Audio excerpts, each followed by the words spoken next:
Billy stomped in here today, and I don't know who he's mad at, but I got to be honest, I was not expecting midway through the season, as the All-Stars are being announced in baseball, for Billy to have baseball games that he cares about.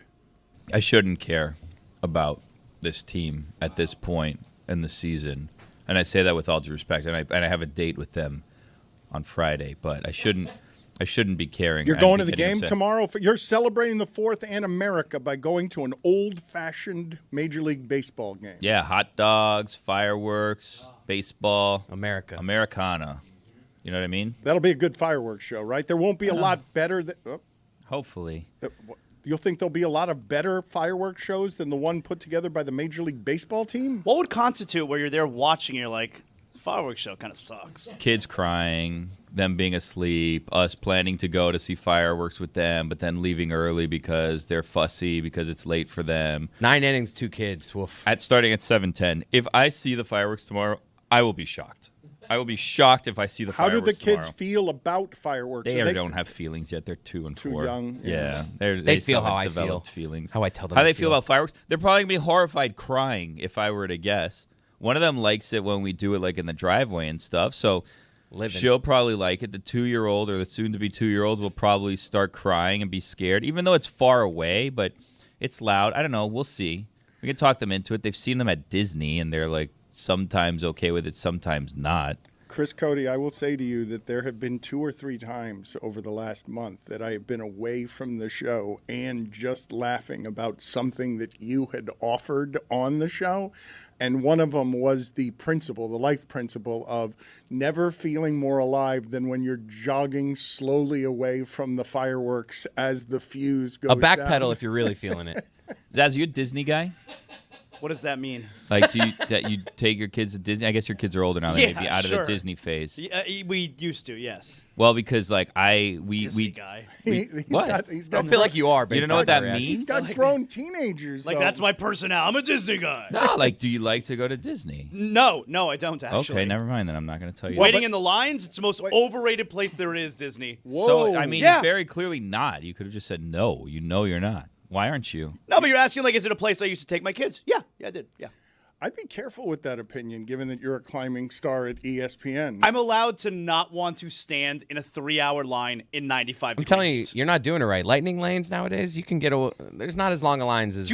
Dan, I feel like you haven't been there in forever. Do you understand how expensive it is to go? I have been there in the last, I'm going to say, 5 years, and I went there right before we left ESPN with those passes that Chris talks about. Right. And if you have those passes, it's a great experience. You're not waiting in any lines. Well, I'd slow down on the not You got waiting. different passes. You had man. different passes. We just were like able to go in not waiting. some day, like some random Wednesdays we could go in for free. I don't know what you had. Like, there's the line where you wait incredibly long, and then there's the lightning pass, which is you just wait long. Zaz, you're a rising star at ESPN. You have to make asks to make your Disney experience better. You have asks that you can make. I get comps. I get comp tickets. But you can get better than that. Because really? Yes. No, Dan could get better than Yeah, that. no, There's a you can't. disconnect here. There's a I'm me. Zaz is a rising star. Do not question Zaz's rising stardom.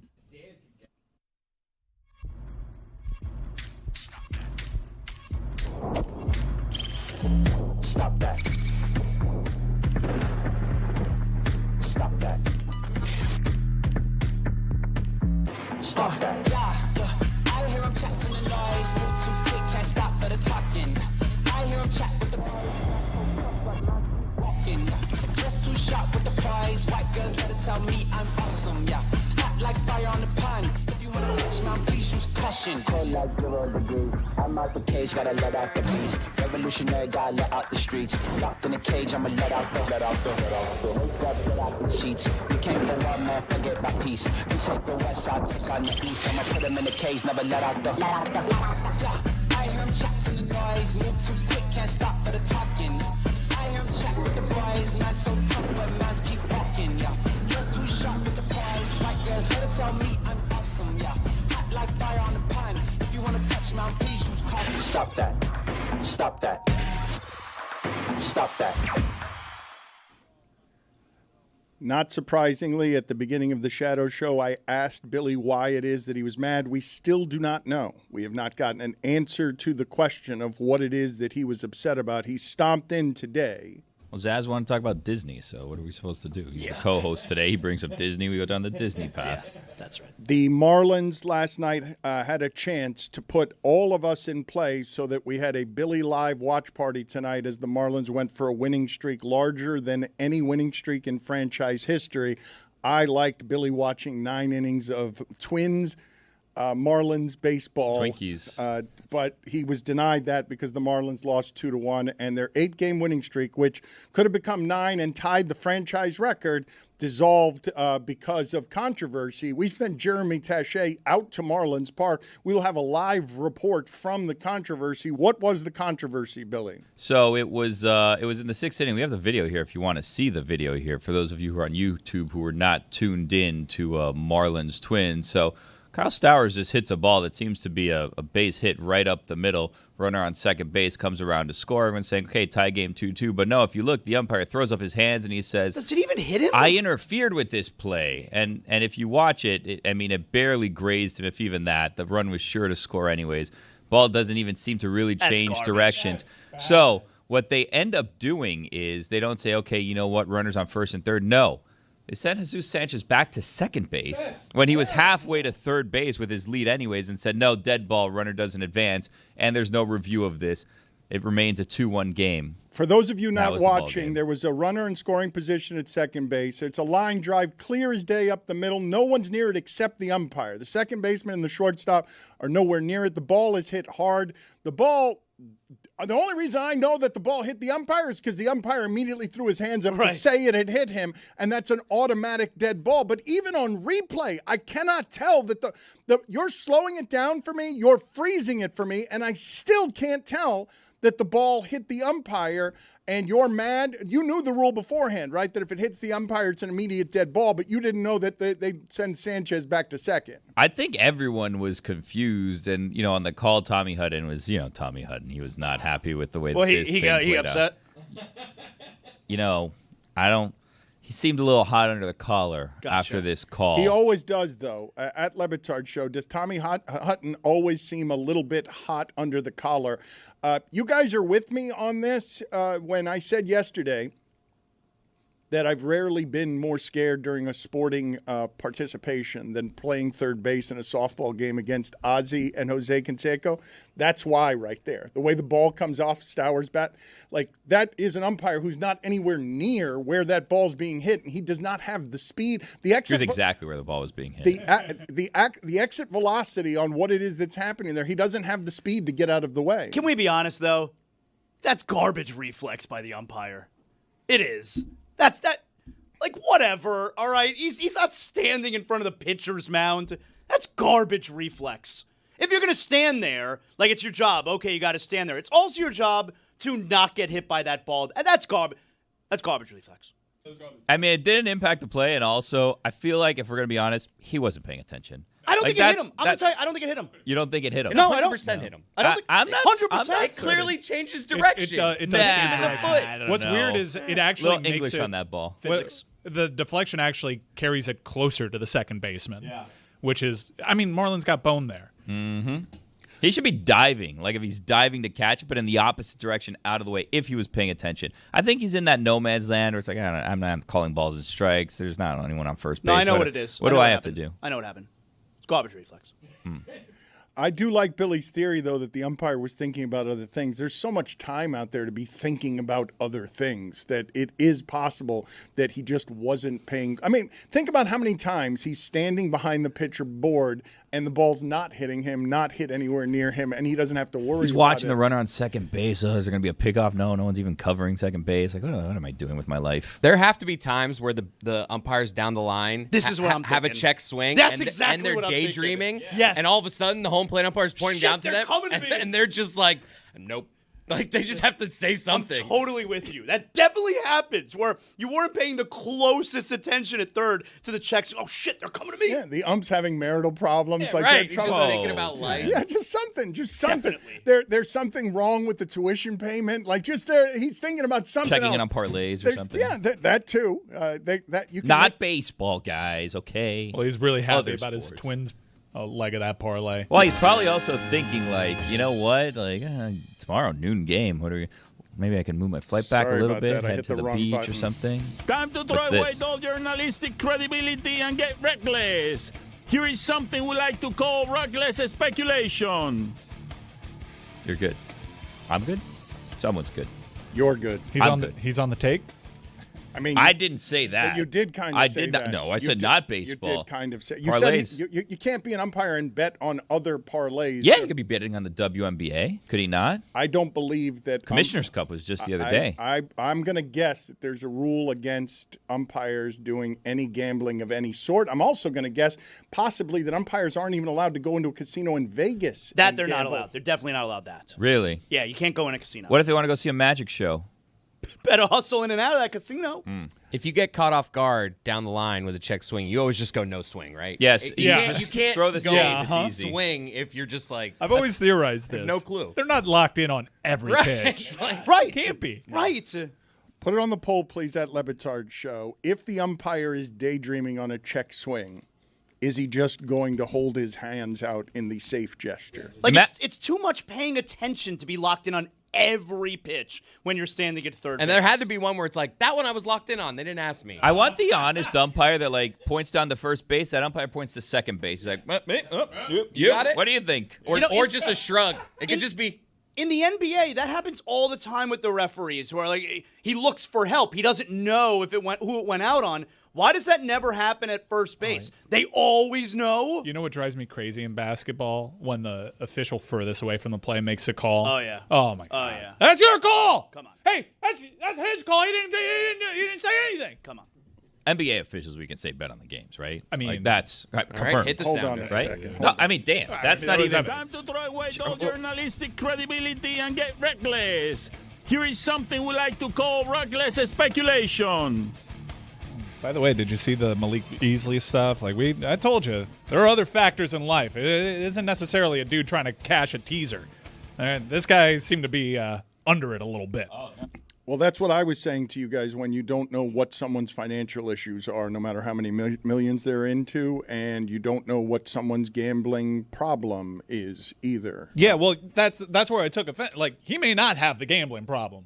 He may be doing something for someone else that does because he's under it. That's right. And I believe that is the general danger that everyone has underestimated in normalizing and enjoying gambling the way that this show does. But wouldn't the danger be when it's not regulated, so it doesn't go checked like this? I'm with you. Like, everyone's just going to point and say, hey, there are more of these now, and it's clearly because gambling is legal in all these we're just additional catching states. it more. But these leagues have partnerships with these betting partners that hand over the data. It's what happened with Calvin Ridley, where they hand over the data to the league and say, hey, this is suspicious. This is a pattern directly That from wouldn't have this been person. caught before it was legalized. No, and it also goes without saying that this stuff, Malik Beasley, there are probably dozens upon dozens of examples of Malik Beasleys out there that have gone totally unchecked, even with the current state of affairs, with these checks and balances. But prior to, I mean, so many people got away with this It's stuff happening for back in the day. hundreds of years. Yes.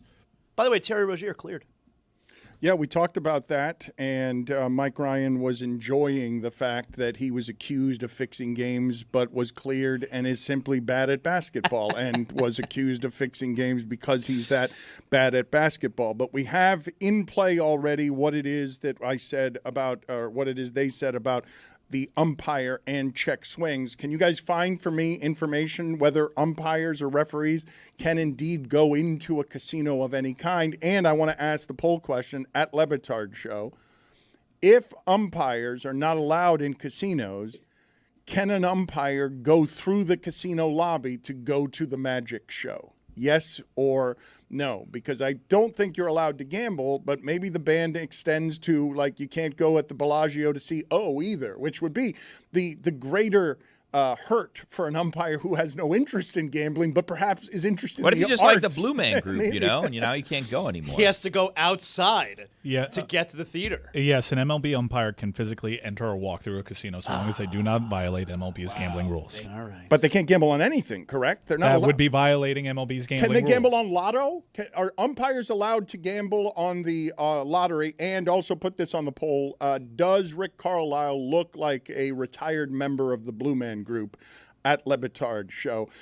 Before I do any more Marlins talk, because, Billy, I do want to get into this team. And we've done enough of them, probably. MLB umpires can play the state lottery. Wow. They can even they can even bet on other sports legally. Can they roll dice?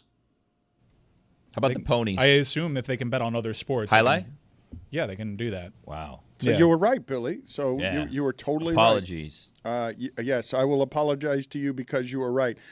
Before I go any further, though, I would like to address with the group, when was the last time particularly that you saw the flames and the volume get this high on the Miami Heat? Because a lot of people right now are mad at Barry Jackson because he's reporting the Miami Heat's quote-unquote plan, and it isn't much of a plan. And the internet is pretty mad, okay, at, in general, what's happened to the Miami Heat. So you've got Evan Parsons, 85, saying this is the What'd type he of say? shit that pisses me off, them running propaganda ops through their big three, Barry, Ethan, and Le Batard.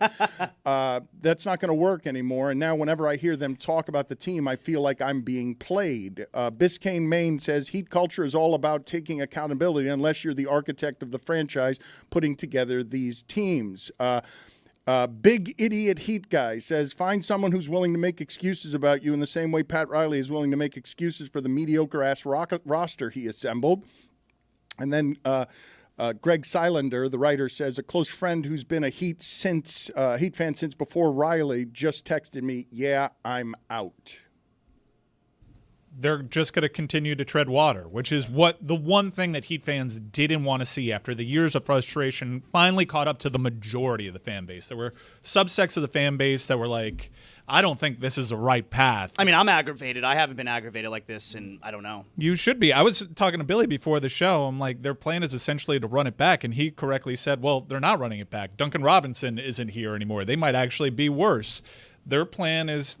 There is a part in this article of Barry's, which is the Heat don't feel like they actually got a fair shot to evaluate the roster because of all the chaos Jimmy Butler caused. Yeah. Again, not exactly accepting your accountability on your part in the Jimmy Butler mess, Miami, but that's fine. They also blamed Andrew Wiggins' ankle injury. They want to develop these young assets, hopefully trade for a superstar, but there is a huge flaw in the logic, and even Barry Jackson admits this.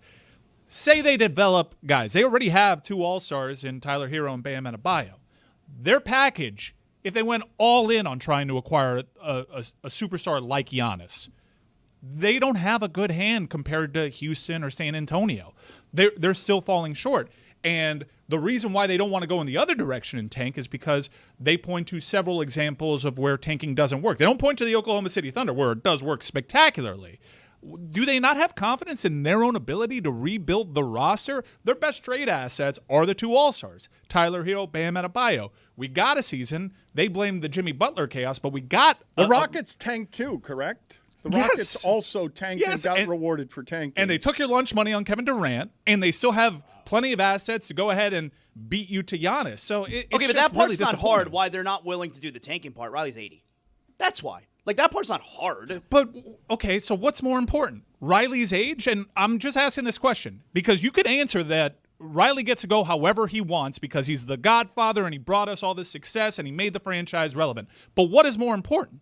Riley's age and his timetable or the betterment of the franchise? I want to ask you guys a number of questions related to that point right there, okay, that he just mentioned, because this is the loudest I've ever heard it around Pat Riley. Jeff Teague is saying, quote, you know what's so funny? What do you have to say? What Pat said at the end of the year. This won't be the same team as last year. Yeah, well, you're right. Actually, it won't. You let Duncan go, you got worse, unless they are about to get Bradley Beal something or shit. End quote. It's right on the money, and Pat said that. It's not right on the money. The move that Jeff Teague wants him to make is getting Bradley Beal? No, it's right on the money in calling out what Pat Riley said at the end of the year, which got Heat fans excited. All right, the Godfather finally realizes he got hit in the face with the biggest blowout in NBA playoff history. There are changes coming. And the changes are Duncan Robinson isn't going to be here anymore. That's true. Now, the Bradley Beal thing, cast that to the side. But it's absolutely a fair accusation. And to me, it leads me to believe, wait, there is an alignment here in what Pat said and what the final verdict was. So who's in charge? Zaz, let's do this, because I will say, when you say who's in charge, this is an interesting one, right? Because I floated this guy to you guys before, because this is a bit of a crossroads for the Miami Heat. And I've told you the inner workings of this team aren't what people think it is. The people who run this team are Mickey and Nick Arison. Nick is Pat Riley's boss. When Mickey Arison came up through the cruise line industry, he was put in charge of everything when he was 30 years old, and he did the same thing for his son with this organization.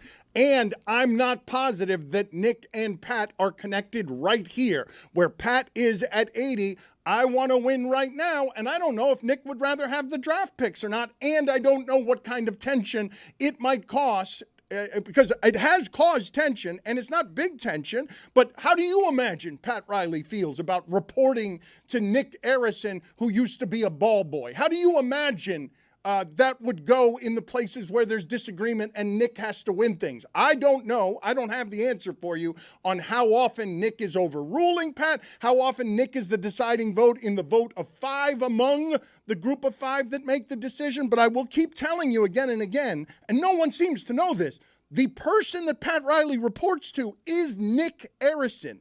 But Nick was probably 10 years old when Pat Riley got here, right? I'm being serious. Like 19... He was probably 10 years old, something like that, and now it's his boss. But wouldn't you assume, if we're just using common sense here, wouldn't you assume the CEO, who is Nick Arison's age, whatever he is, 40, whatever he is, and Pat Riley, who is 80, wouldn't you assume that they're on completely different sides of how to move forward with this team? Like, wouldn't that be common sense? I think the way, though, that it comes off, whether it's intentional or not, is when it's good times, it's Pat Riley. When it's bad times, he can't do anything. It's not his fault. His hands are tied. What I'm telling you, though, is that Pat's not going to he's not going to go for 6 draft picks like that. He's not going to do that. You guys got to tell me whether you're okay with this. This is what you have to answer for me if we're going to go ahead and flush out this hypothetical. You guys good with Pat Riley just stepping down because the Heat decide to go to rebuild? Yeah. Am I good with it if that's what he decides on? No, but he would be being forced out because they're running the organization differently than you guys want it to be run, and differently than he would want it to be run. I just want the franchise to get to being a contender quickly. But how long is his leash is the question, right? Because like everyone's like, yeah, Pat can go out on his own terms, but like if this is just the same thing every year for the next decade, how long is it going to be he can go out on his own terms for? Here's a couple of things that have bothered me about Miami Heat fans pushing back on this notion. Everyone points to the 2 finals in 3 years, and you got to pushing back on the notion that Pat Riley, that he's done and that he's cooked. Look, man, they won 2 Eastern Conference championships. Number one, the roster's totally different right now. Number two, that was a long time ago because the Dallas Mavericks were. It was a long time ago. The Dallas Mavericks were in the NBA Finals more recently than the Miami Heat, and they were a punchline come Martin Luther King Day. So we were all laughing at Dallas, but apparently we can't laugh at Miami for being the same kind of disaster. I genuinely don't know what is the quicker path to being a contender. Writing it out, and presumably they hope that they can develop the young guys into assets that can somehow usurp the package that Houston and San Antonio could present for a superstar, or just saying, Bam and Tyler are our best assets right now. Let's get a bevy of picks and do it the Houston way. I think the most damning thing about the Heat and Pat and just like the front office right now is, it's crazy to say, but it was 10 years ago. So 10 years ago, you had LeBron James, you had Dwayne Wade, you had Chris Bosh, back-to-back titles. You were the toast of the town. You were the team everyone envied in the NBA. People hated, whatever, right? You took the town from the Dolphins. And in 10 years, you're on the precipice of losing the town to a hockey team. Yep. Well, you're trending towards losing the town to a hockey team that historically Miami has not cared about. Yeah, that's not true. I mean, as much as I love the Panthers, and the Panthers, I mean, essentially get my attention first these days, they're not in jeopardy of losing the town. You think if you go around the town, everyone's like, the Heat, the Heat, the Heat? It's two different towns. Yeah, We're talking about Broward and Dade. It's two different places. Yeah, there are incremental gains in Miami-Dade, and they're going to have to keep chipping away. Like A.J. Greer is having a party in Westchester tonight. That's something that would... Whoa, what's going on there? I don't know about that. A fourth-line winger is going to a local brewery to celebrate the Stanley Cup in Westchester. It boggles the mind. Is he going to have the cup? He's not going to have the cup. They're putting the names the on cup, it right yeah, now, they're right? engraving it right To be fair, though, to what it is the Heat have built here, just to be clear, and Zaz is right about this, the Panthers are becoming something that is more of a Dade County team. The Heat, over the virtue of the last 20 years, are Dade and Broward. Yeah, They're no not doubt. just Dade. No doubt, but to Billy's point, Greg Cody wrote an entire column on this, is like the shoe's on the other foot now. The Panthers are what the Heat once were,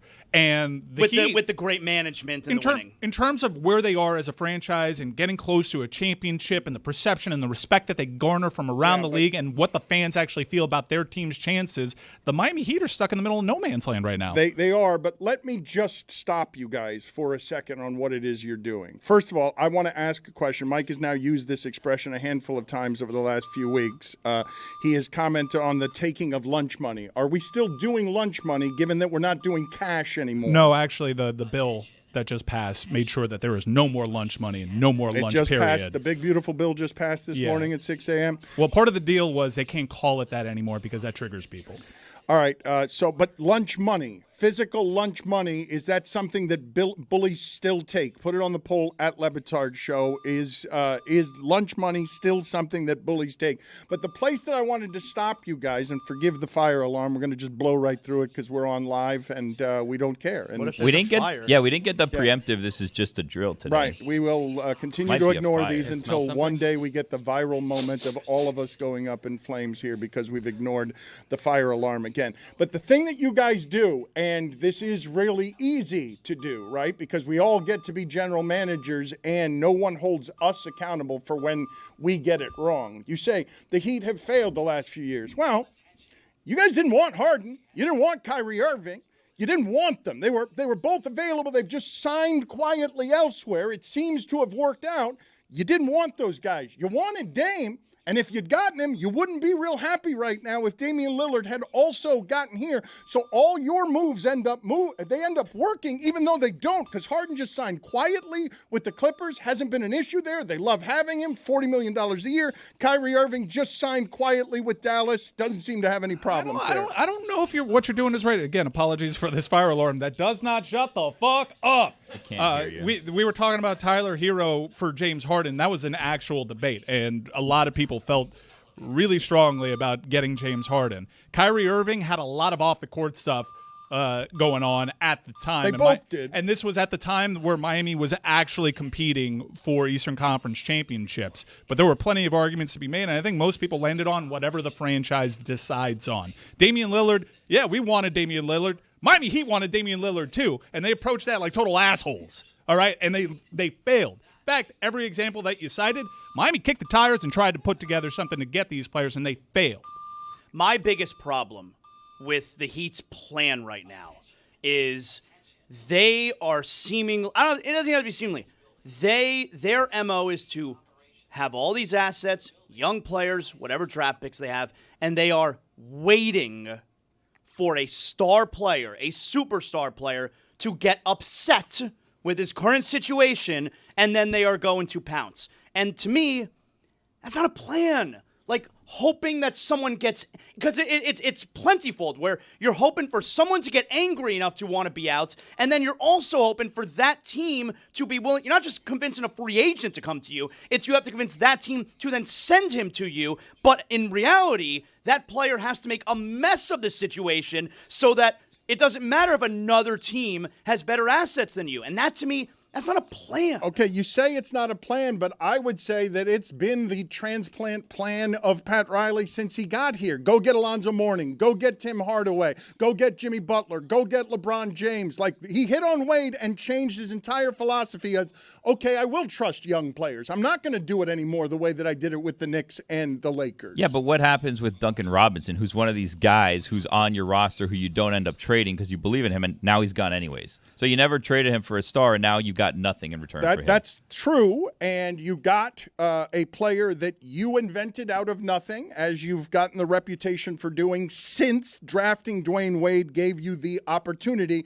to change your entire philosophy on how it is Pat Riley does things, because he now does trust young players in a way. That was the biggest knock on Pat Riley. The only knock on Pat Riley is he will not allow young players to grow. But when you say that's not a plan, what do you mean? Miami's a transient community, and this franchise is absolutely has rested for the last 15 years on the plan of we'll wait until somebody's mad where they are and we will get them because we have better tax breaks in Florida. But they don't get them. Yeah, that example right there has not happened since Goran Dragic. No, it happened with Jimmy Butler. He's a free agent, though. Yeah, but he was unhappy where he was, and they got Jimmy Butler when they didn't. When no one thought they could get Jimmy Butler. Look how that played out too, though. Like you get the disgruntled guy, and then he comes in and he's disgruntled, and he makes a mess and throws off your what plan. What do you mean? How did that work out? It worked out spectacularly. No, it didn't. This is championship culture. They didn't win a championship. Like, don't come with this bullshit of we're going to win the championship or bust, and then not win a championship. Like, but we got super close. But they failed him in the Sixers. He wasn't disgruntled. The Sixers chose Tobias Harrison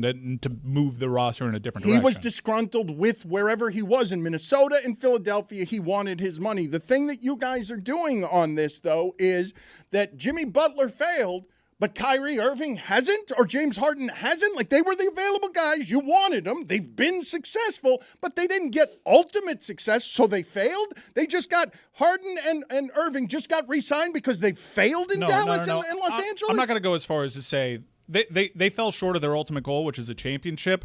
They certainly, Coach Spoelstra certainly maximized the talent available on the roster. Pat Riley did fail because it was clear as from the day that we acquired Jimmy Butler, they needed a player better than Jimmy Butler to win a title. Now, Jimmy Butler made us think about that more than twice with incredible playoff performances, but the fact remained they needed to get somebody better. They knew this. And along the way, players like that popped up that did the things that you want the disgruntled superstars to do. And the Miami Heat were in the mix. And usually that resulted in the Miami Heat getting those players. They didn't. They chose not to. Like, they didn't want to go all in to support Jimmy Butler for some reason. They didn't want to go all in on Lillard. Lillard. Historically, who's a disgruntled person, became disgruntled again here because he felt like he wasn't getting the support that he was asking for. And now he left, and here they are. So I want to ask everybody this question because you've heard me say a number of different times while watching, for example, the Patriots. I can't even imagine what Boston sports radio is right now when it comes to conversations about the Patriots. Because you get so spoiled of, we expect to win the championship a third of the time.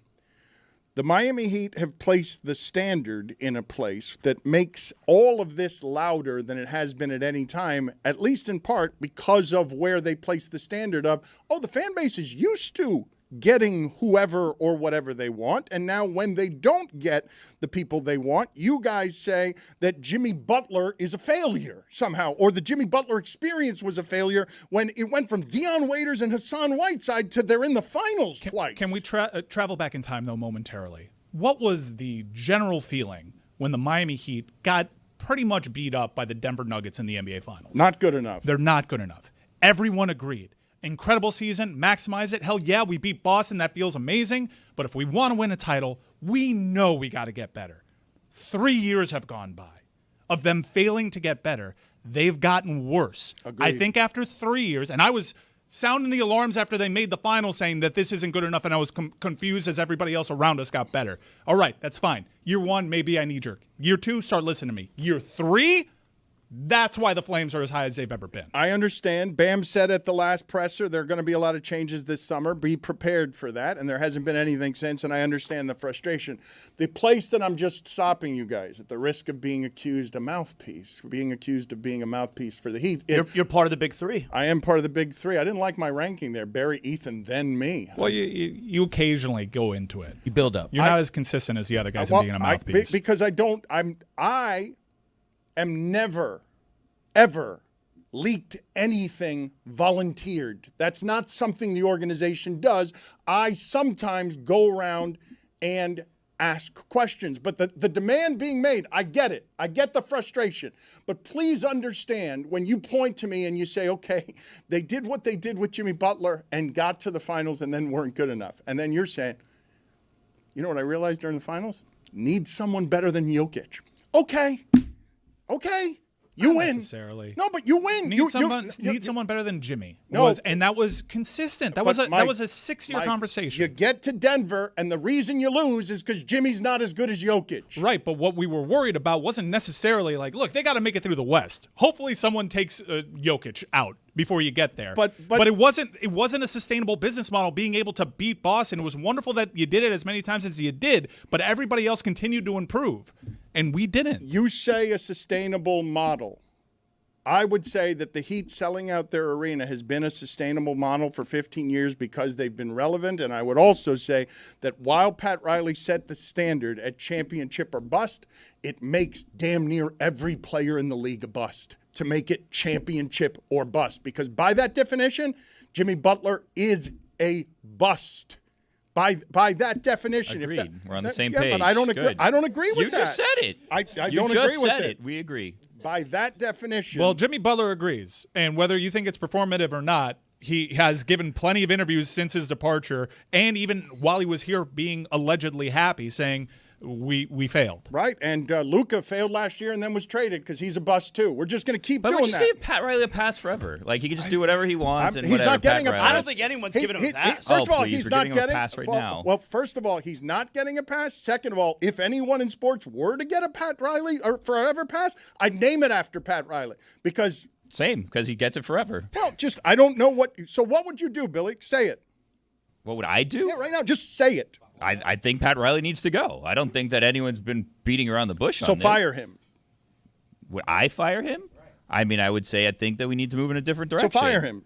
Yeah. Would that Force necessarily be fired? Like, he may decide to resign if Nick Arison tells him, hey, we just don't agree with your plan. We're going to trade Bam. We're going to trade Tyler. This is the direction that the franchise is going to go into. And I can see Pat Riley saying, I don't want to be a part of that. I'm just going to willingly step down. You never fire. Pat Riley should never be fired. This thing that you guys are But he's doing. not going to leave on his own volition. I think he might if that's presented to him. Dan would know. If that hypothetical, I have not asked, so I don't know that, and I'm just throwing it out there as a hypothetical, though. But it would make sense. It's a logical hypothetical for Nick to have not been in charge for as long as he has been, and to want to be in charge now that they're making a change. I would say to all of you, though, if you're firing Pat Riley, then you're also saying that the rest of it isn't, because Spo has a tremendous amount to do with every decision being made around there. He's 1/5 of.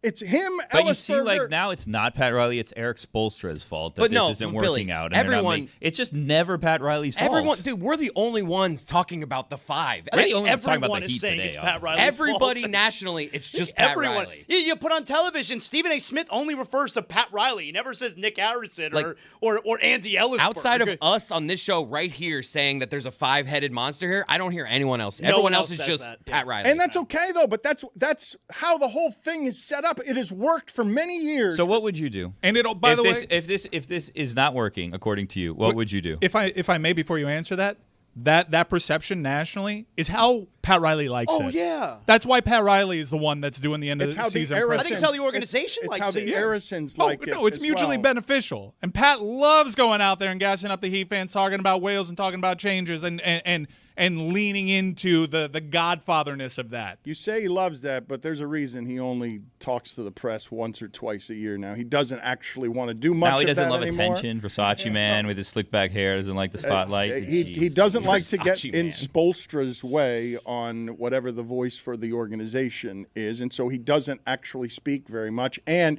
everyone, I told you guys this recently, everyone in Hollywood says that the big documentaries that can get made by anybody at any time are Larry Bird and Pat Riley. Can we trade that in for Giannis? Like, can we? The provisional green light for Pat Riley's documentary, is that a trade chip for us? Let me Larry ask. Bird would be so boring. The Imagine Hick Larry Bird documentary. It's the stories by others that would be. I think good. a Larry Bird documentary in theaters would be out of theaters by week 2. Really? You don't think so? Oh, I it'd think be a massive he talks, loss. He's famously like a great shit talker. He's the Hick from French Lick, the rivalry with Magic dating back to college, being a white guy in Boston. I think there are plenty of There's a interesting lot of white stories. guys in Boston. No, but you know what I mean. Let me answer Billy's question here because I don't want to avoid it when he says what it is that I would do. And I will say that you can catch me in an inconsistency here locally if you remember, as my father does, how insulted Don Shula was that I called for his replacement in the Miami Herald. Cobbler. When he has the same kind of reputation that Pat Riley does in this town and with building this organization. That doesn't get the same attention as my dad's Trade Marino column. You did a fire Shula column? Yeah, because I wanted to replace lot him of with people did? Jimmy Johnson. And so what I'm Shula grilled him. Well, yeah, he was mad at me. But what I say to Billy in terms of an answer on the Miami Heat is I would be fine, actually, with you telling me that the Miami Heat have a different plan for Pat Riley that will have a graceful exit for him, and you have a better solution for me. Like, because it's just going to be Spo in charge of the organization. Right, what would change if Riley's not running the show Or today? you'd bring What in would change? someone else to run the I organization. don't think they would, though. It would be someone in the organization. It's going to be somebody the Arisons want. Adam Simon, probably. It's going Bill to be Zito look like? It's going to be Masai. somebody that the Arisons already know, and you know the Arisons aren't going to make it look like Pat Riley was fired. Like that's not ever going to Okay, happen. but not the Arisons. What would Dan Le Batard do? This is not what you would, gotta get me what some, would the give me Arisons someone do. better. Give Okay, me someone exactly. better. Okay. Is Spo better? And if you find someone better, what do you do? No, Spo's not better because Spo's already there. He's already doing it. Like what's better about Spo being in charge? There seem to be a lot of people better at it right now in the NBA. Over the last 3 years, it's hard to argue. Give me a name that would excite you guys. Sam Presti. I would love You're Brad in charge Stevens. in this scenario. Give me Brad Stevens. Okay, great. Go get Brad.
Vegas legend, Carrot Top. The man is a legend, and he's a legend in Vegas where it's hard to be a legend. I've seen him. His face is ID to get into all the big places. And he's also, though, he's a Florida guy as well, and I think he should be a Panther fan because he grew up in Boca, so I don't know where he is, but I believe he's bigger than Wayne Newton now. He's more Vegas than Wayne Newton, and I'm not joking when I say comedy legend for 40 bleeping years. 40 bleeping years and still doing it 4 times a night in Vegas. You, Carrot Top, Mr. Top, are rooting for who in this series? You can't say 40 bleeping years. It just doesn't sound cool. You know, you got to say 40 years. But it's going to be really rough. This might be the hardest decision of my life, being from Boca. I think I performed at the Sunrise Musical Theater when I was young. But my roots, I mean, I'm in Vegas. They're listening to me right now. I'm here in Las Vegas, and it's tough. I got to be honest. I think my heart is a little more for Las Vegas. What? No! I know. No! I'm here You every night. sell out. You sell out. Are you cranking it before the game? You mean like drugs? No, I mean the thing where you crank it and you get everybody hyped. Hey, are you cranking it before? Yeah, man. No. Have you ever cranked it? Yes, they have. That's a personal question, but yes, I have cranked it. They gave me that one twice. I've done it twice, and apparently Wayne Newton has beaten me by one crank. So You gotta get I was watching. I was at game 2 and I was watching. I've got to Wayne catch Newton up on crank it. crank. I got to catch up on a crank. Wayne looks great. Wayne looks like hell. What are you talking about? Be honest. Come Come on, Karen Tom. No, That's not no, enough. no. I love Wayne. Seriously. Then you can't take out the legend. What's the matter with you? But you No, are. You are I more love Wayne. Vegas. No, you are more Vegas than him, though. You are. I help. No, he's Mr. Vegas. I'm Mrs. Vegas. He changed one night. We were doing a video, and it's really hot, right? I looked over, and Wayne Newton's hair was dripping. So I went over and I said, I said, I got to fix your hair. And he looked back at me and I said, it's just drip. It was like a little black, guy was dripping. So at least I fixed. No, it's natural. It's just naturally dripping. It was naturally dripping. Wait, I want to really. I didn't let him sit there and drip. I thought I should probably step in. But you have seen Hollywood melt away, vanity melt away, and so you had to laugh to yourself that symbol for Vegas excess, that his hair was dripping down his face. Yeah, I know what to do. No one else was doing it. The makeup artist was like, I'm not touching it. I'm like,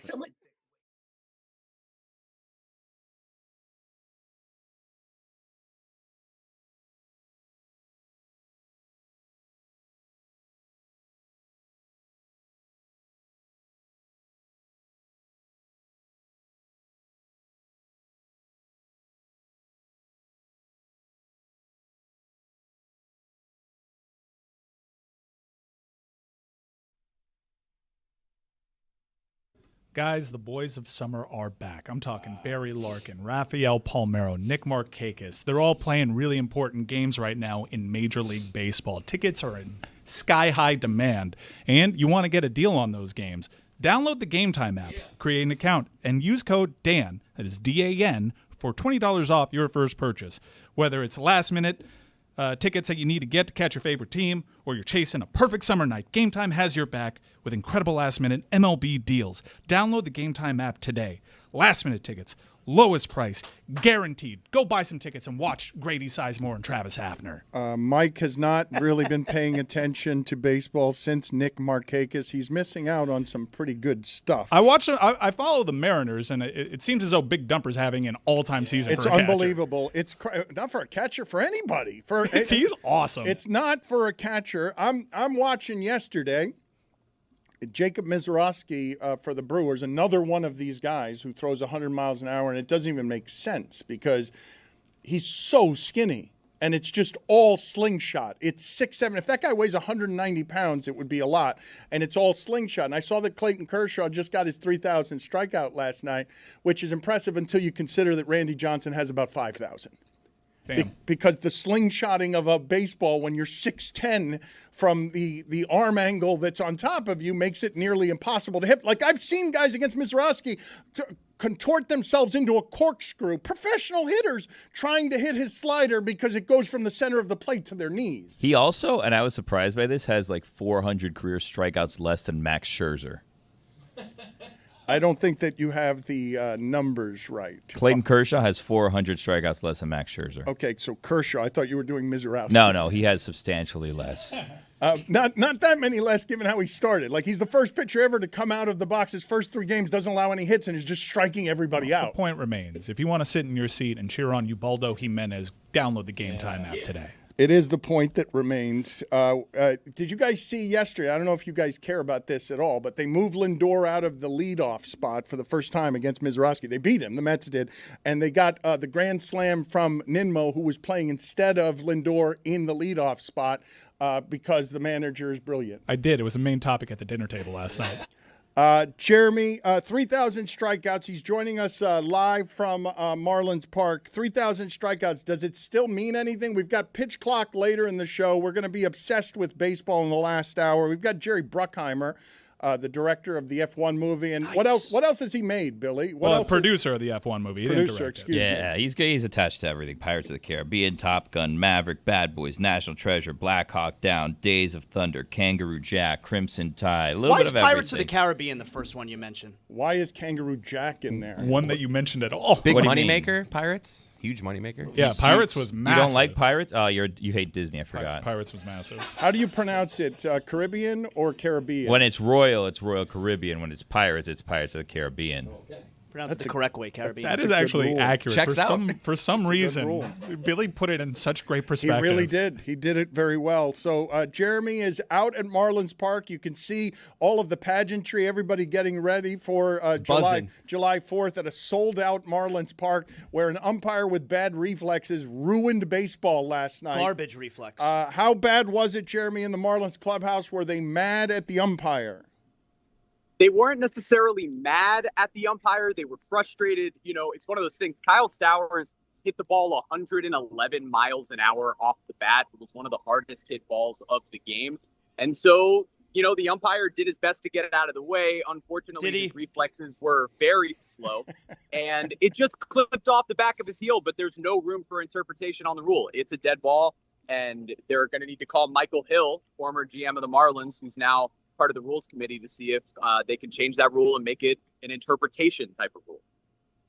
I want my judges to be arbiters. I want them to use judgment. I don't want my rules to be absolute. That was clearly, at the very least, something that was going to allow Sanchez to get to third base. It doesn't make sense to have a rule so absolute that you have arbiters who don't arbitrate. Yeah, I couldn't agree with you more, and I think the Marlins were feeling the same way. We spoke with the crew chief of the umpiring crew after the game, What did he say? and he said rule is cut and dry. Like, the way that this works is that ultimately, if a ball hits the umpire in the infield, not only is it a dead ball, but unless the runners are being forced to go to the next base, so say, for example, there were runners on first and second, and Jesus Sanchez would have been forced to third. But if not, they have to go back to the base in which they came, and he said that Clayton McCullough came out and said, well, that's kind of a crappy play. And he said, I agree. And that was basically the extent of the conversation because there's nothing else that they can do. He did say, like, if the media wants to, if the teams want to, having conversations with the commissioner's office about changing that rule is something that umpires would be open to. But at the same time, it opens a can of worms when you're looking at interpretation like that, because what if the ball had deflected to the second baseman? Or, for example, what if the second baseman was shifted more toward the middle and had it not hit the umpire, maybe there would have been a double play. So it's kind of a complicated, slippery slope. Unfortunately, the Marlins were on the back end of a play that the crew chief said he hadn't seen in like 15 years. I think, well, yeah, because it was garbage reflexes. I think that the Marlins should protest, if only because one of my favorite things in all of baseball is when a protest is launched and then the umpire has to turn to the stat guy and he has to signal P for a protest. The way that you would write it on a steamed up shower if you were trying to leave the P on the door. It's one of the most put it on the poll. What's more primitive? Using chain links to measure where the football should go, something that they're eradicating, or the umpire pantomiming a P to tell the official scorer in the press box that the game is under protest. When you say that you talk to the crew chief, have they changed the way they do this in baseball? When I covered baseball, only one reporter was allowed to talk to the crew chief. So it's not a we. You didn't talk to the crew chief. There's no we here. Somebody was sent and you took their quotes, correct? That's exactly right. Danny Alvarez of El Extrabase went and spoke. Okay, so on there's our no behalf, we. There's on no. the media's You behalf. You tried to claim that. You said you talked to the crew chief. It's why I thought you were there at 9:45 in the morning talking to the crew chief. You didn't talk to the crew chief. There was no talking to the crew chief by a group. There was no we. There was an I. There was one I. Like Uncle Mike. There's no I in we. Jeremy, you're on the scene right now. We don't get access like this a lot. I need you to go out into the field, show us where the umpire was, really walk us through what happened. He's not going to be the allowed. groundskeepers would love that. Do The it. grounds crew's going to let me do it. Come on. Oh, come on. Act like you own the place. Here. Let's see this. Do you see right now where that man with the rake is far from me? No, get closer. Standing right. Get out there. No, I right can't. over there. No, I don't see it. Get me closer. I'd like No. to Through the chase you dirt. off the I don't field see with it. the rake. This is not going to happen. Hop over the Already getting line. looks. I'm Just already get getting in the looks. infield. It's Hop right over the there. line. I'm not going to get fired. I've done 17 games. Don't on the Miami walk Marlins through the broadcast. field. It's Hop not over the ending today. You're not going to get Jeremy. fired by whom? Enough, Jeremy. He should be fired by, as a journalist, saying he talked to the crew chief when he didn't. We. Liar. There's lying to us. It was not. There was not a we that talked to the crew chief. royal we. You send one guy in. Royal we. By the way, those umpires' rooms, you can't describe it because there was no we there. They're so small, you can't get multiple people in there. Or they used to be so small. I don't know if they've expanded them. They've got the two No, they're clubhouses. still that small. They got two clubhouses, and then they've got a small bathroom area for all the umpires. Jeremy, The manager's spot as well is the same way. Like, you can fit the 8 or so chairs in there that you need for people to be able to ask the manager questions, but it's the size of like a broom closet, essentially. if that would have hit the umpire and just fallen dead, it seems hard to believe they would have just awarded the runner first base. Like, they would have just been like, all right, you're on first? If it killed the umpire? No, Yes. if Yeah, it would no, have yes, hit if the it umpire kills. and He the ball dies. would have That is fallen the a dead question. ball. He dies. Is it a basic? If he's dead. All right, put it on the poll at Le Batard Show. I'm sorry, I couldn't hear it. No, you got it. You heard No, it right. At Le Batard Show, you heard it correctly. Who would ask that type Put of it on the question? poll at Le Batard Show. Are you automatically awarded first base if you accidentally kill the umpire with a line drive off your bat? Because I think you are. Well, tell Danny to ask. I do think that, yeah, technically that would be the case. It would be a dead ball, it would be a dead umpire, and it would be single. All right, see you later, Jeremy. Thank you. That's good analysis from you. Did you guys know that the Kansas City Royals are not named after royalty, but rather a big livestock show?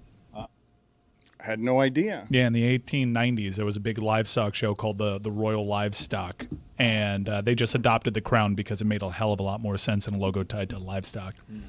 Do you guys think in 2025 calling an athlete as a name for his team or her team, the Athletics, is I like that. I dig that. so they were originally named because they were athletic. Yeah. I mean, you see that a lot in soccer. Athletic club, any team that's at AC or Atletico Madrid. I dig that. We should like do it. more ACs. The Marlins actually weren't humans before. It was Marlins. Yeah. And that's why they named them We that. talked to the crew chief. He didn't talk to the wild. crew chief. He wasn't even near the crew chief. He's pretending to be near the crew chief. When Jerry Bruckheimer joins us, this is one of my favorite things here lately. Do you think he'll comment at all on Zaslow and his appearance, or are we just going to talking go? about? We're going to go all summer with people just coming on the show, getting a question from Zaslow, looking at Zaslow. Like a shirt? I mean, I was hoping that we'd go the entire summer without referencing. Like, I thought that was a plan. Do you think he'll notice how confident I am? Is that what you're I saying? mean, you're breaking Zaz's bet. When we made the bet initially, it was like you wear that you change it, and we don't reference it at all. I'm not breaking the bet. I'm simply allowing for confident. a few more people who have been on the outside and may not have been listening the day that Zaz lost that bet to give them the opportunity at the funny that's available when a stranger appears and starts asking us questions about Zaz. Well, I mean, do you think Jerry Bruckheimer was listening that day? It's safe to say he probably was not. Here, Zaz, I have a plan. When Bruckheimer does join us, why don't you tone the look down? He's going to join us later in the show. I wanted to ask living my life, man. Billy something here about what David Sampson is doing on Nothing Personal. I don't know if you guys saw that he had Stan Van Gundy on, and the game he played with Stan Van Gundy, and it shows a very What do you say?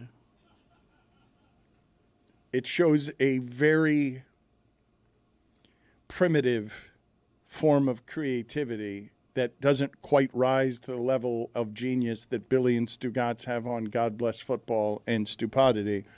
He played the game with Stan Van Gundy, Stan Van in, or Stan Van out. Doesn't make any sense. That doesn't make any sense at all. I mean, can Samson just say he wants to be me already? Jeez Louise. Stan Van in or Stan Van out doesn't make any sense. Like, I don't know what he's doing with Stan Van Gundy. I mean, I understand the game, but I don't understand naming it Stan Van in or Stan Van out. When did he start doing guests? I thought his whole thing was just listen to me. got an extra hour. 2 hours. Oh boy, Phil. Yeah, it's can't harder. carry. I mean, what? Stan Van in or Stan Van out is an objectively bad name, correct? How did the game work? Like, what was something that he would be Stan Van in or Stan Van out of? I think I understand how the game works, but I don't understand how David would play this game. It's like Stan Van into this coffin. It's I'm tacos. dead, or you go to my funeral. Yeah, one of the great things about you is always asking questions that I can't answer. So You brought it Like, up. what should the Heat do? I was Stan Van out as soon as I saw the name. As soon as I saw the name of the thing, I didn't see where it is that they went after that. We'll play that with. We're gonna steal that next time he joins. Yeah. Good. Steal something from David? No, just Stan Van In or Stan Van. Without Stan. Exactly right. Yeah, without that's just Stan. our game now. Stan Van In or Stan Van guess Out. we're going to play Stan Van All In right, or you know Stan what? Van Out. Let's play it. Let's play it amongst each other. Let's play it with Zaz if you want. I'm ready. Something I wanted to ask you, Billy, because I was legitimately confused by it, and I wonder if you have a theory on it. I want to talk about Tony behind his back for a second. I don't like doing that. You don't mind talking behind his back or in front of his back. You are someone who is publicly a bit of a nemesis to Tony, and I want to ask you if you've noticed this week something that happened, because I couldn't help but notice it. When Tony originally joined us, something he did that I found curious, that was unlike anyone else in our environment, is he immediately put on Instagram him making a bunch of jumpers. And I'm like, wow, that's sort of the opposite of what we do around here. Normally what we'd show is a mean missing the jumpers. We're not the show that makes a bunch of jumpers. We're the show that misses a bunch of jumpers. Did he say on the caption, like, hey, I got a new job? No, he was just introducing himself to our audience with, look, I'm wet from the perimeter. Okay. He felt the need to do that. And one of the things that he did this week that I wanted to ask you guys about, because there's a note off on Tony that I recognized throughout Miami on just being hyper Latin. He comes back from Vegas and UFC where he was supposed to spar with someone and did not. And twice this week, he has threatened to fight people. On air, threatened to fight you and threatened to fight Kugler. And I'm like, what is that? Since when does anyone around here address any sort of problem by on air threatening to, hey, do you want to fight? This is the last stop on, I'm not going to win the argument, so I'm going to win by beating your face.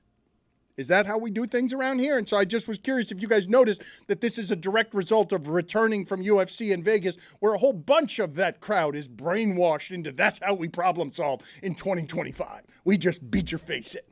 Or get guns.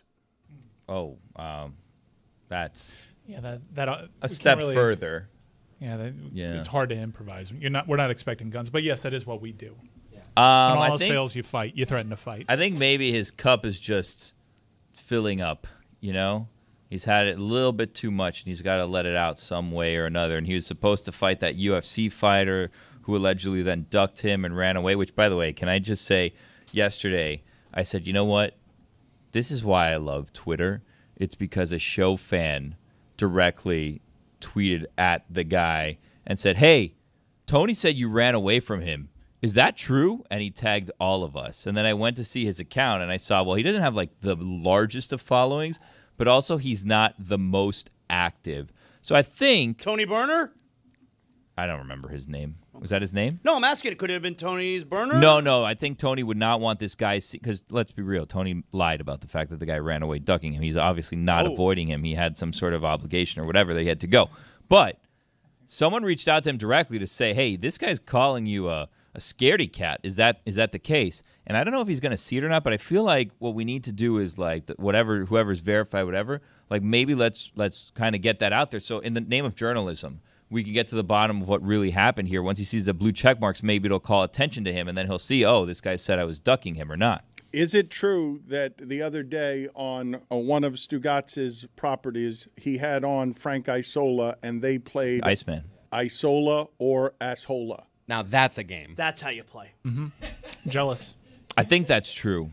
Do you guys want to play that? Do you guys want to play with Isola? Stan Van Gundy? Do you want to play Stan Van in or Stan Van out without Stan with Van Gundy? Isola. And play Isola or Asshola with Stan Van Gundy. If you guys want to do that, go ahead and set that up.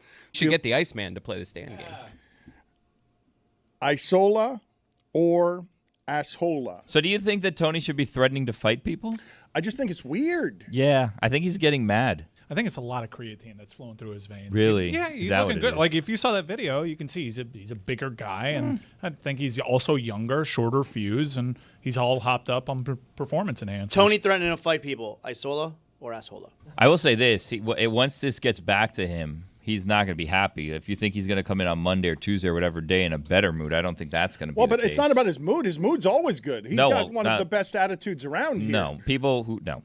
What do you people, mean, no? I mean, when you're threatening to fight people, you don't have the best attitude around here. That's clearly the opposite. I would say that Tony is one of the few people over the last 4 years that I've gone out of my way to thank for his general attitude around everything here. But on air this week, he's threatened to fight two people. Two people. He's pretty good at not crossing the boss too. But he's a kiss ass. Yeah, but behind the scenes. Oh yeah, the stuff he says a victim. about you. He's a victim. Oh, sorry, Mike's on. Kugler and you, though, choosing you two to fight when you two. That's a classic bully thing. He thinks that he can beat up the nerds. That's fine. I saw Tony matchmaking like Jake Paul. Never heard of Revenge of the Nerds. I saw Tony. I don't know how that movie works, but I assume the nerds win at the end and the bullies lose. The nerds actually all die. Really? Yeah. Like the umpire. Yeah, hit by a ball.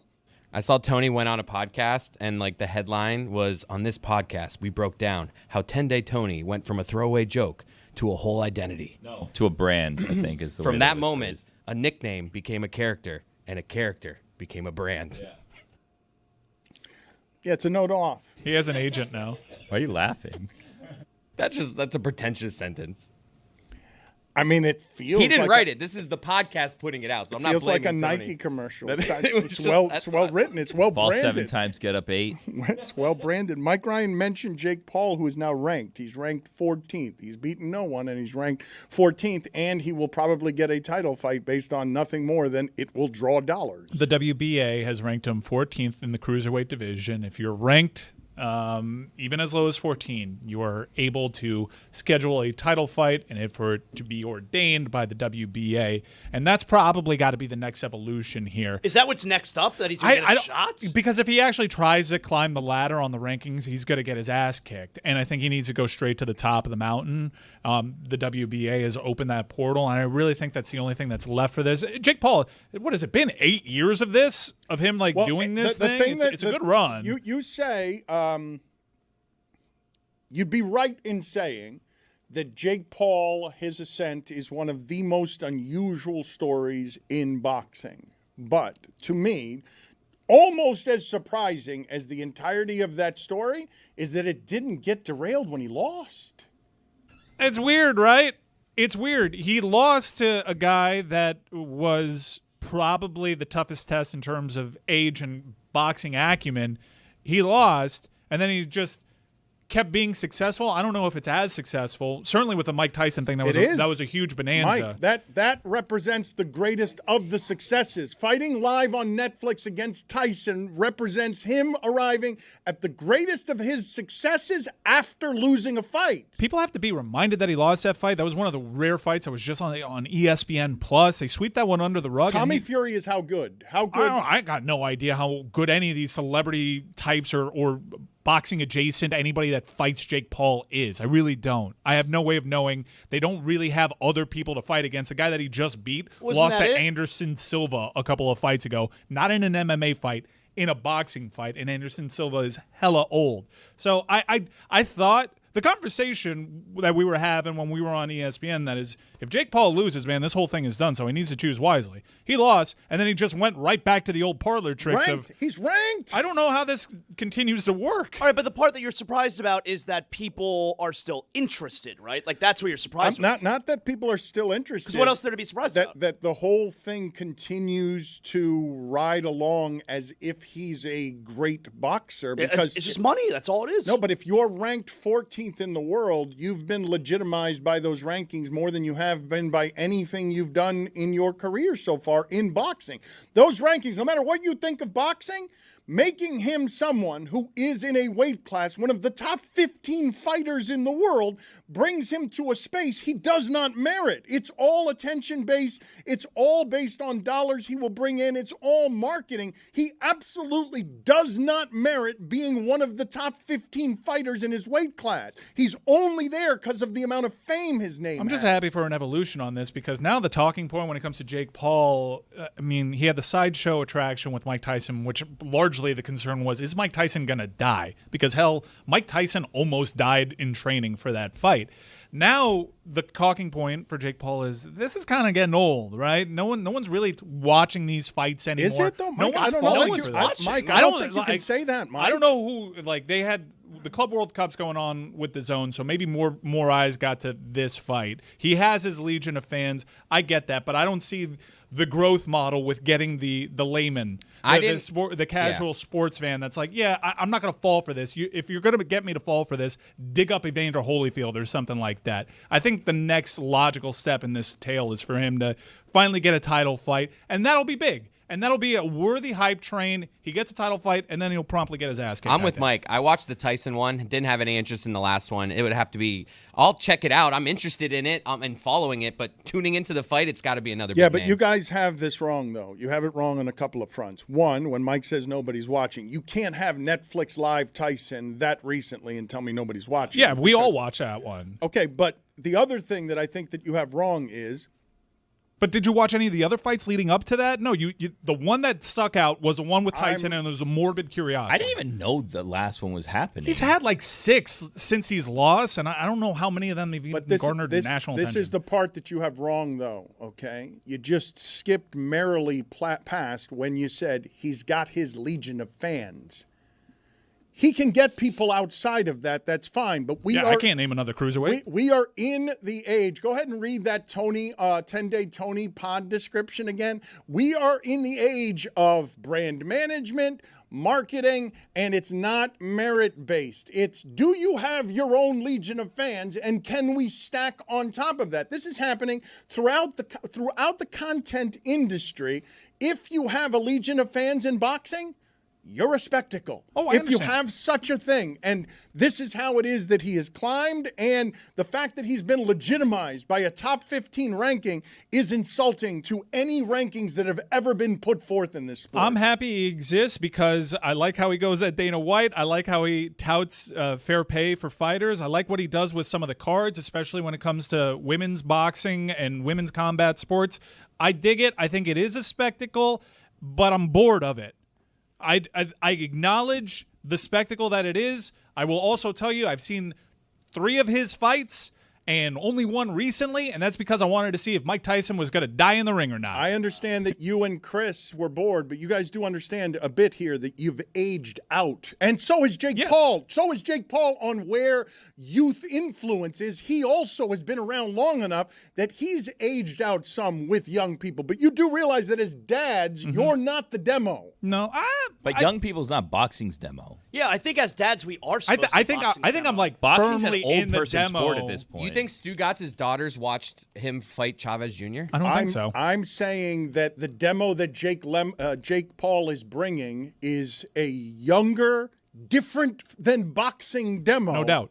And that's why he's ranked number 14. No doubt. But we're a sports show, and we've referenced a spectacle, and I'm running out of ways to talk about this guy. I'm grateful for this new evolution in it, for him to be ranked. And also part of me is hoping that, all right, can we be about done with that? Because I feel like we've done this for a long time. So what's the play if you're Jake Paul, though? I don't think you got to go to the top. No, I don't think you fight one time, though. You think because you think you risk it all. It's an all or nothing bet. I'm going to go ahead and say I'm going to get exposed right now by fighting the best in one fight for one last punctuation spectacle. Here's what I'm saying. I don't think he's ever going to have another opportunity to fight for a title, picking the fights that he did. Maybe he can keep climbing the rankings. Yes, fighting tomato cans that lose to Anderson Silva. He can. But if he wants to actually, like, at that point, I know it's boxing and he's already ranked, but this is a joke. If he's not actually good at, if he's not actually going to go through any other ranked boxers and just keep climbing because then you got to fight number one. You got to go straight to No, number but why one. would he do that? In boxing throughout history, what you do is you line up your guy who can't fight against tomato cans to continue to make the money.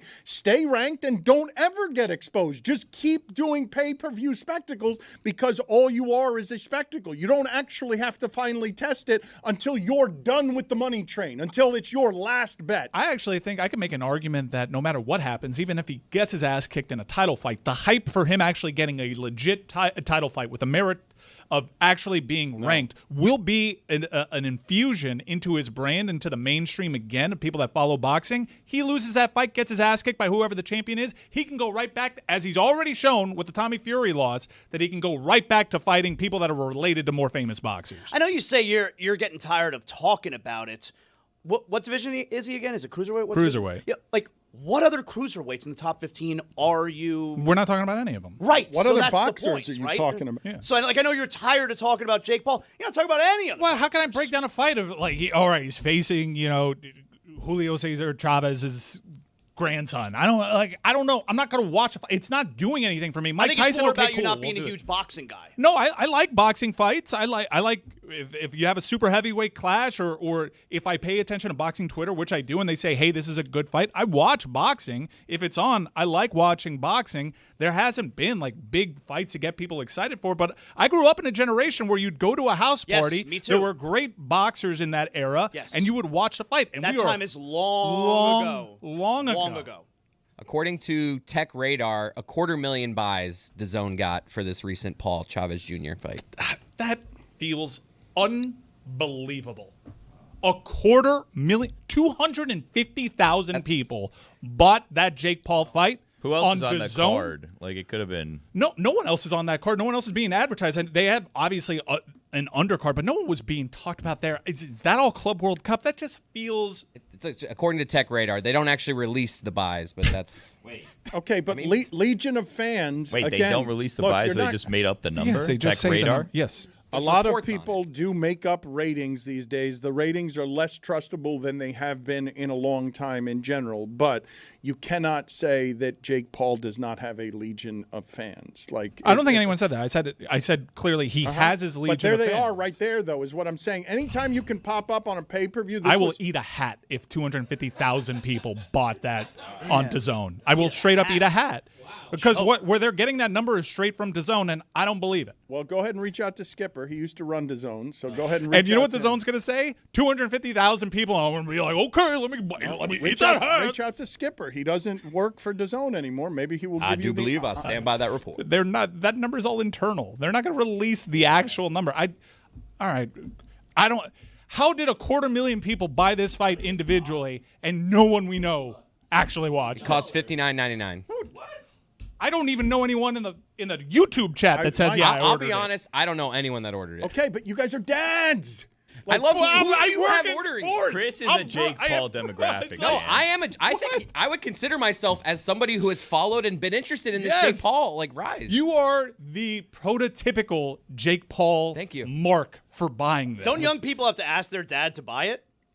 Put it on the poll at Le Batard Show. Jake Paul's demo, 20 to 30 or 30 to 40 at Le Batard Show. What are we arguing? That his fans are younger? What I'm arguing is that Chris and Mike are bad people to be speaking on behalf of this because they're not actually the demo that would buy that pay-per-view. Chat, if you bought it, let us know, please. Let us know if you bought this. I'm going to try to do a straw sample here. Okay, again, though, I would say that it skews younger. Jake Paul is an influencer, or used to be an influencer. He was more popular before. He's lost some of that.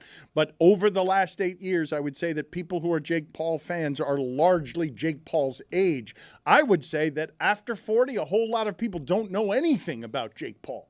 Anything at all about Jake Paul because he's an internet phenomenon. He's not a phenomenon. He's a new kind of phenomenon. I shouldn't even say it's that new anymore. But I don't know how I feel about you calling us old. I'm out of it too. I'm out of the demo too. This isn't my demo. I've objected to this on the grounds that boxing is great and he isn't. Like, I'm offended that this is allowed to happen, even having seen it happen a bunch of times in boxing with just the big white guy. who gets just thrown out there, and then all of a sudden he's a draw because somebody wants to see either the allowed racism of Mexicans against black people or white people against black people that we can celebrate as part of boxing and wrestling and some of the nonsense that we still hold on to. Returns are still early in our straw poll here in the comments section. Not a single yes, I ordered this fight. But we have an older audience. In fairness, someone did say they stole the fight. So that person saw it, but no one has ordered That's it. why those random numbers show up, by the way, if you watch stuff on DAZN. Illegally streamed it. I'm actually not sure that our audience would be the demo for Jake Paul in any way, given that you just gave praise for Jake Paul being progressive in some of the boxing stuff he did, but Jake Paul's past is littered with a bunch of stuff that's the opposite of that. Dan, respectfully, we're sports fans that buy premium live events for big-time sporting events. We are the people he should be appealing to. Okay, Mike, respectfully, Jake Paul. Oh, I don't believe this is going to be respectfully. When you counter back respectfully, no, that's not. I don't not believe respectfully. I don't believe your respectfully. Like you seem to know everything about our audience. We're the people that buy this stuff. How many Jake Paul fights have you bought? I saw the Netflix one. Yeah. And I saw the ones on Triller, and I saw the ESPN Plus one at a bar when he lost to Tommy Fury. So I think in all, probably in the neighborhood of 4. He's had, what, close to a dozen of these. I'm not falling for it because it's not good or interesting to me. There have been a handful of times where it has been, and it's either a circus, part of a larger card with the Triller stuff that was happening around the pandemic was hilarious, or I think he's actually going to lose. I would like to see him fight and go through the promotion for a big-time title fight, and I actually think he'll come out a winner no matter what there because it is a winning story. It is basically a YouTuber Rocky type of story. I think his celebrity will grow, and I think it'll give an infusion to him doing this sideshow attraction shit that he does on the side after he promptly gets his ass kicked. Zaslow, I haven't noticed yet. You have either concealed it very well or you're somebody who is an expert in all things. But I have not yet seen where some of your sports weaknesses are in the doing of this show. Are you a baseball person? Like, do you care at all whether Clayton Kershaw got to 3,000 strikeouts last night? The big story of sports last night was celebrating this number that I don't think means anything to anybody anymore except for Clayton Kershaw and Tim Kirkjian and the most diehard of baseball people. But 3,000 strikeouts, does it mean anything to you, to Billy?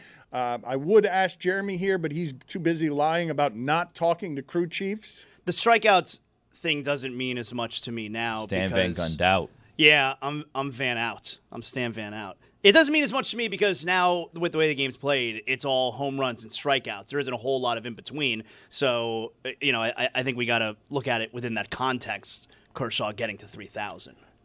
Are you guys surprised at all that Randy Johnson has about 2,000 more strikeouts than Clayton Kershaw? Clayton Kershaw. I feel like Nolan Ryan had 2,000 a season. Pitching for so long. Let me look that up.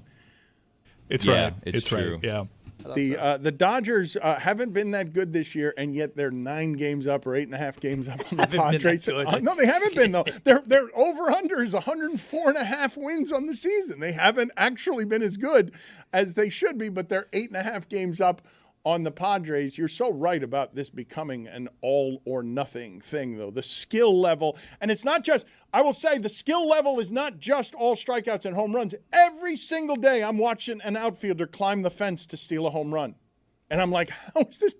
How's the defense up the middle so good for the Cubs? Where I just can't believe that every time I'm watching a baseball highlight, I'm seeing a center fielder climb the fence.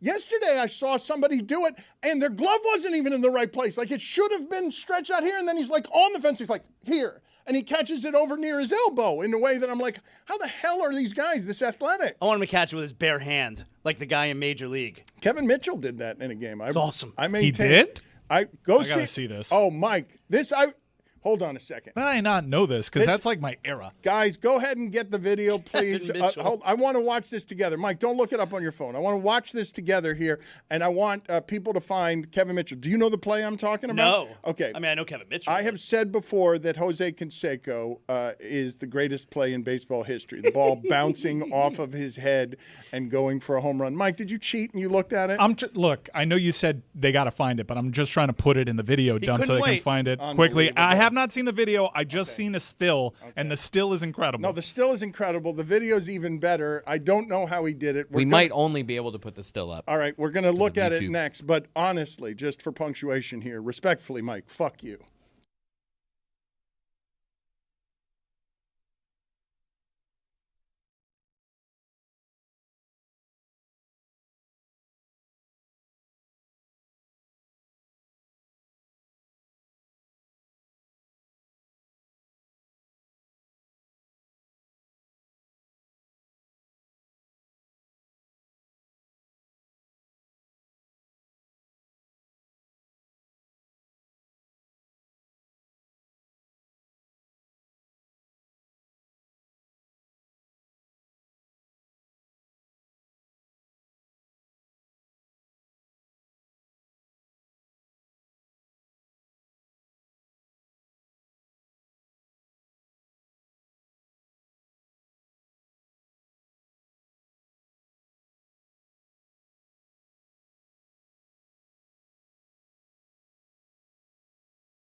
Mystery crate.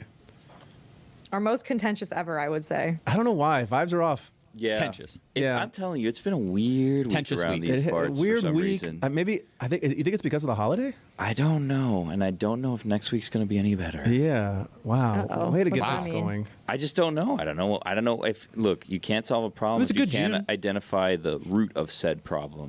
You know? That's 100% true, Billy. Yeah. Do you think we're just looking forward to the And- weekend? I think the root of our problems is that Billy isn't a Lowe's influencer, and we'll talk about Yes. why this week on Mystery Crate. That's a good And point. Our love for Scrub Daddy products. It's a new low. Wow. I don't know. Chair Mike Bear. is big back on Marvel. Big by the back way. on Marvel. Big wow. back on Marvel. Big back but only on the Marvel. old stuff. Yeah. the new only stuff. well, the new stuff hasn't come out yet. But Spoiler Angela alert. Bassett, man, killed it in Wakanda Forever. Yeah, I and gotta say. and Did the thing. She did. Mike drinks milk with ice. Yeah. And Jess talks about adult toys. And Yeah, how to she make does. jam. Yeah. Yeah, I thought we were gonna. And wife swapping. And a whole bunch of meat. What? Yeah. And way too much Disney yet again.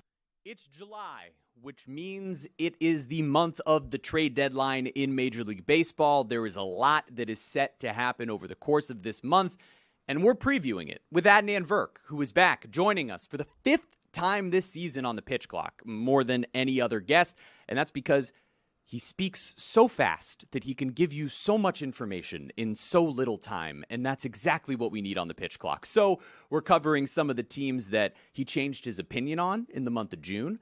We're covering one of the hottest teams in baseball, the Miami Marlins. We're covering some players who have had spectacular months, and of course, we're talking about the trade deadline. We also have, of course, another game of trivia between myself and Chris Cody. We'll see how that one goes. Taylor's back. He's always testing us.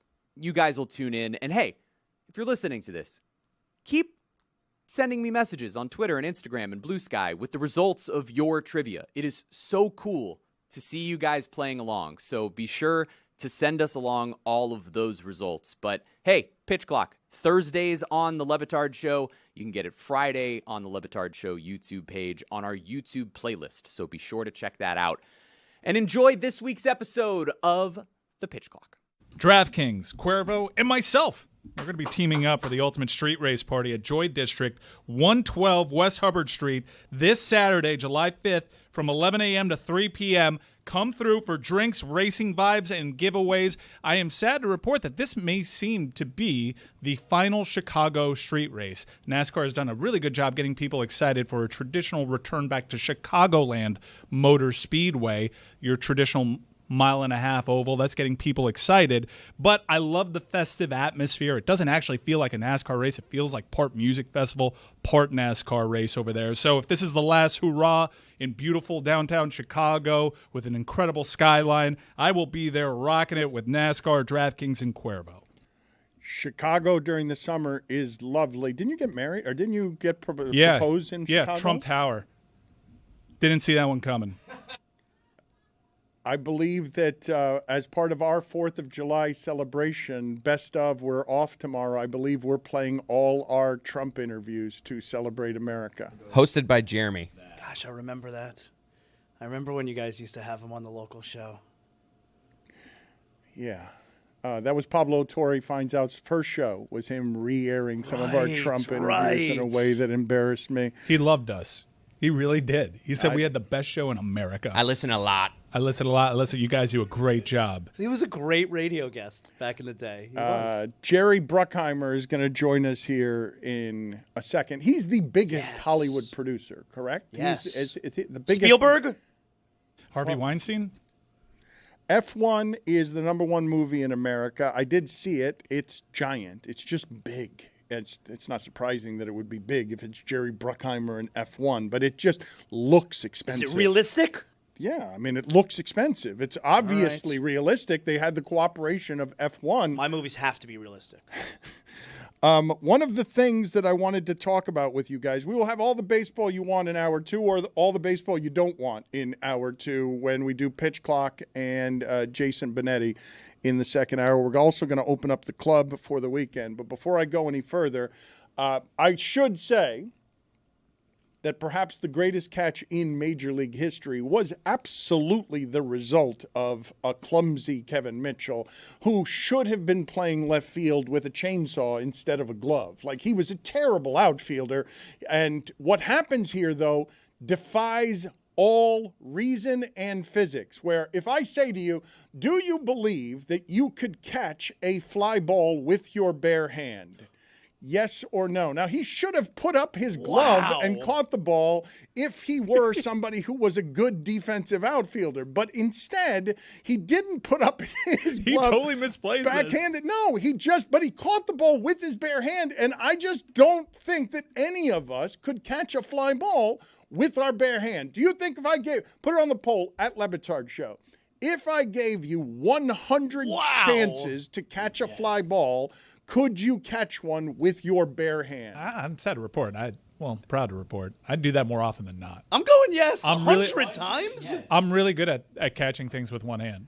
Yeah. I went to the Miami Open. Coco Gauff saw my daughter hit a tennis ball right to her. I had a champagne flute in one hand, full extension, cash. Everybody around me oohed and awed. I'm like, I do this routinely. You got to go much shorter than 100 times. Like, if I give you 2 times. Everyone oohed and awed. No. Everyone did. I am like low-key. Did they hem and haw also? Low-key elite at catching things with one hand. Guys, this wasn't even a fly ball. It was more like a line drive. No, this looks lazy. It was in foul territory, too, so not a risk-reward. It's deep. Like, this is not this is a long, this is by the I just like that he got to a point where it's like, yeah, this isn't even worth me trying with the glove anymore. Mm-hmm. I'm just going straight for the bare hand. That's how bad I've overplayed. Give me 100 chances at that, I'd say 85. I pulled down. 85. I pulled down. 85. Get a jugs machine or something like that, because I think what we're going to be concerned about is your ability to hit it consistently to this spot. But if it's in that spot and I'm tracking it the same way Mitchell is, from that distance, easy. Like if I'm 10 feet away, I think you could catch a bunch of baseballs. I'm more likely to catch that with my bare hand than I am with a glove. Kevin Mitchell is 300 feet. He's 100 yards. He's a football field away from where that ball was hit. Again, he totally misread that. Yeah. Agreed. It was a clumsy, poorly played ball, but also the greatest catch in Major League history. And warning track. I feel like if I was out there trying to catch a fly ball, even just with my glove. The change in terrain is tricky. Yeah, the warning track, I'd be so scared. Yeah. Like, once I start to feel the warning track under me, I'm, oh my God, I'm going to run to the wall. Appropriately named. Greatest catch ever is Gary Matthews Jr. Do you think they had other names for the warning track? They're like, what do we call this thing? It's a great name. You're absolutely right. I had never considered before now 2 things that have come up in the show, which is, think about the time period when baseball's people got together and said, you know how the umpire needs to tell the official scorer that the game's under protest? What did he mean? Just do a pantomime P with protest. with your I don't hand. know what you're saying. Protest. Protest. Okay, thank you. It's one of my favorite things in all of sports. Even Coco Gauff gave me a little salute after I pulled that thing down. Is that so? 85 out of 100, huh? 85 out of 100, I swear to God. I'm really good at that. One of the more impressive things I've seen Boog Shambi do is catch a screaming fly ball with his bare hand, but it's also because he has something that's an oven mitt for a right hand. It's a much larger hand than the normal human hand, which is what feels like what Kevin Mitchell has. Brother, I got massive hands. Yeah. You're stretching out those hands right now. Well, that's part of it. Remember that we did the Johnny Bench challenge, right? We did this on the show back in the Clevelander days, and they said only Johnny Bench could have like 7 baseballs in their hand. I matched it. Johnny Bench even commented saying my form or something wasn't the exact same, but he was lying. Go ahead and get, please, the video of Johnny Bench holding, I believe it was 7 baseballs in a hand. I also am tempted to send you out to Jeremy right now to see if we could get you to test this. I don't believe you'd catch a 1. I also think another thing that I would like to do Jeremy couldn't even get on the field. As a show, one of the things that I would like to do is one day try to see if any of us could catch a punt, because I believe we would all drop a punt. I think it's much harder than we think it is. 100 chances? Well, I think you got a better chance of catching 85. a punt. Put it on the poll at Le Batard Show.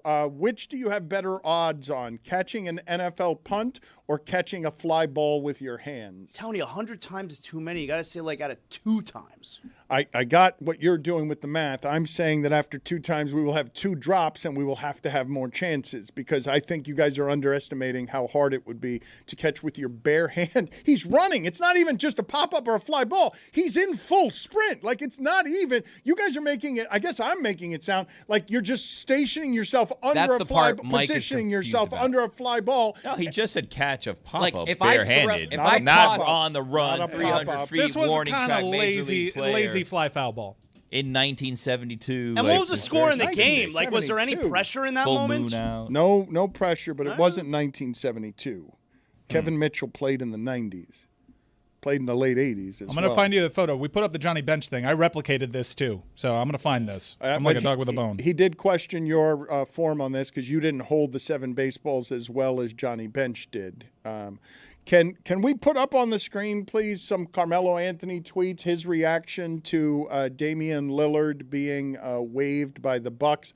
Carmelo Anthony with 3 exclamation points and all capital letters says no loyalty in sports. That's got 100,302 likes. We've got business per usual. We got an SMH as well. Carmelo Anthony from over a couple of minutes was really upset about Damian Lillard being waived and no loyalty in sports. It's one of the dumbest takes I've seen in a long time from an athlete. It really is. I mean, no loyalty in sports.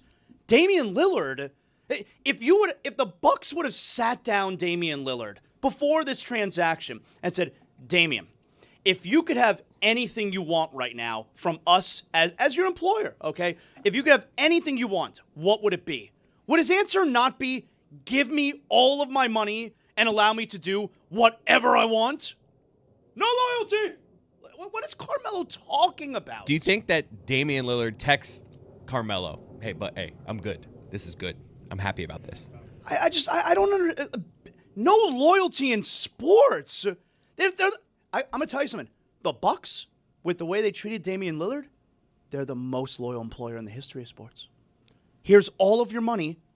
Do whatever you want. Well, I believe what Carmelo is doing, as we often do, as many of us do, no one more than Greg Cody, is he's looking at this through his own prism on where loyalty fell apart for him or where he would have liked to have possibly been with one team his entire career. So he might not be actually saying that of the Bucks. He may be delivering that to the idea that Lillard's career is ending this way, where he doesn't get to, continue to allow to blossom the relationship that Luka had with Dallas or that he had with Portland. Well, I feel like he's a little bit late to that party then. I mean, Lillard was traded 2 years ago and, of his own wanting. It's ridiculous to me.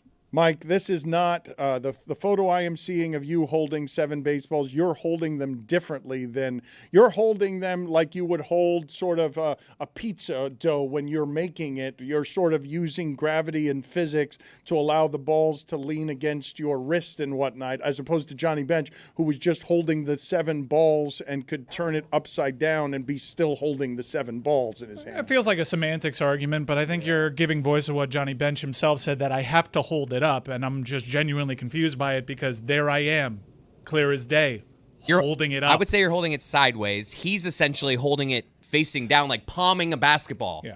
That's what he's doing. I couldn't do what you're doing here. Hey, Johnny, I did this live on television. All right? I did this live in front of people. I have a still image from God knows when, and I'm supposed to just take your word for it. How do I know those balls didn't just fall right out of your hand?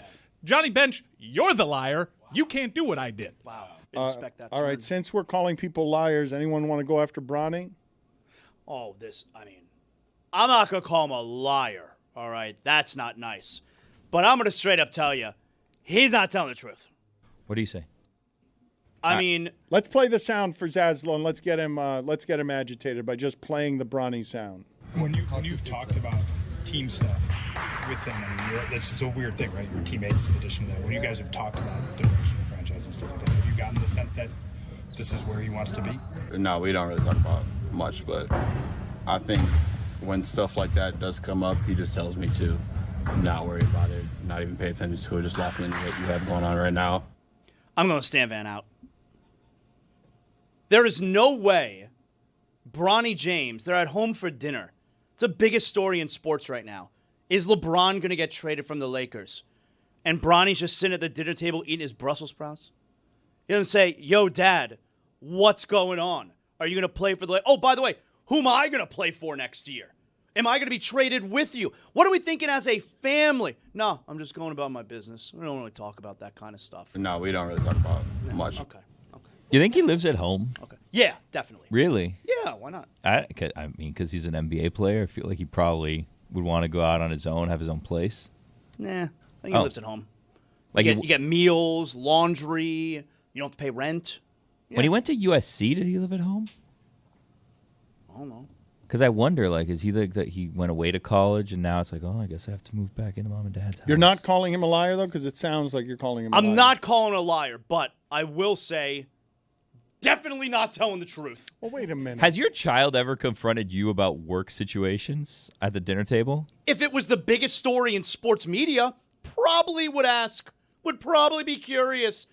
You know, Dad's a free agent. He's being courted by a bunch of different media entities for millions of dollars. Hey, might have to move. Might have to go live somewhere else.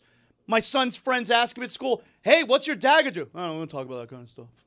If LeBron leaves and Bronny is living at home, does he now have to find a new home? Like, do you think they sell the house and like, Bronny, now you're on your own? Or do you think they say like, okay, you can? I don't you think can live Bronny's living at home. I Well, don't Zaz think says he still, is. I know he is. Stan Van in on that. I know, but free meals. I'm Stan Van out on the idea Really? that Bronny's living at You don't home. think he's living at home? I don't think so. You think no. he goes down from like, the James Manor and he's like in a 1-1 on a rookie deal? No, I think he often goes back home and sleeps there too, but he lives somewhere else. In a 1-1 on a rookie well, deal. You keep doing that, but D-League. I don't know why. You think he's living off the D-League salary? He's Studio making. apartment. He got a multi-million-dollar deal as a second-round pick. Yeah, but you don't know if there's going to be another deal. You don't want to blow that all on, indulgences now. And Bronny's home with his family is definitely so much nicer than whatever place he would be in by himself. That's what I'm wondering. Is there like a Bronny wing that he has? I'm sure wherever Bronny lays his head to rest is luxurious. But he's not looking for an update on his or his father's future. That part seems ridiculous, right? The Lakers got DeAndre Ayton for 2 years after he was bought out, and that is just to do alley-oop dunks from Luka. I'm assuming that the rest of you assume that Rich Paul coming out after LeBron James again opted in, $50+ million, has a no trade, can control everything about his future. It felt to me like Rich Paul's statement to ESPN was also, and be aware that we might ask for a trade very soon into the season because Luka's the future and we are obviously not the future because LeBron's the oldest player in the league. And now, since that's been like a week ago, a few days, whatever it was, we can admit it feels like something weird is going on around the Lakers. Well, right? the part that's weird is that they're both on the same team together. One of them's 25 and the other's 40. And They did just get sold to the Lakers. And franchise. they got sold for $10 billion. What does that make the Cowboys worth, incidentally? If the Lakers are worth $10 billion, what the hell are the Cowboys worth? I don't know, but isn't it crazy that Jay Moore is the most successful comedian ever? I have a way to close this loop for those who are wondering. So in 2024, Sports Illustrated wrote an article that said Bronny still lives in LeBron James' massive LA compound as Lakers. yours. Okay. I stand corrected. Can't wait to talk myself into, you got to be able to trade Highsmith for LeBron. You've got to. Oh, wait, hold on. Update here. Bronny James finally departs $39 million family property as Lakers rookie fulfills LeBron's ultimate rule. So I don't stand corrected. What's his ultimate rule? I don't know. These headlines are like Shoes very. off. It seems as though. This was 5 months ago. The shoes are on the stand van outside of the house. Can we put up back on the screen here Johnny Bench and Mike Ryan and see if they're doing the same thing? Do we believe those two people are doing the same thing? The answer is no, but I'm still impressed with what Mike's doing. Thank you. Can that be said? Yes, that's a sufficient answer. Also, we have less doubt about the validity of mine, given that I was live on the air, and this is a grainy black and white photo. Source, just take my word for it, bro. I do believe, though, there's a bit of cheating going on, at least a little bit, with Johnny Bench here, because is that a middle finger? Is that a finger in the middle of the baseballs that is in there? I know Mike seems to have a bit of a digit in there. How's that cheating? Well, because it seems like I don't even know how he's holding that top baseball. If the top of his hand, look at the top baseball and look where his top finger is. Like, how is he even doing that? So he's holding it straight up, and that top one, I think, is just balanced on top of the other baseballs. You look at the two images, the way that I'm doing it seems to be the more difficult of the two paths.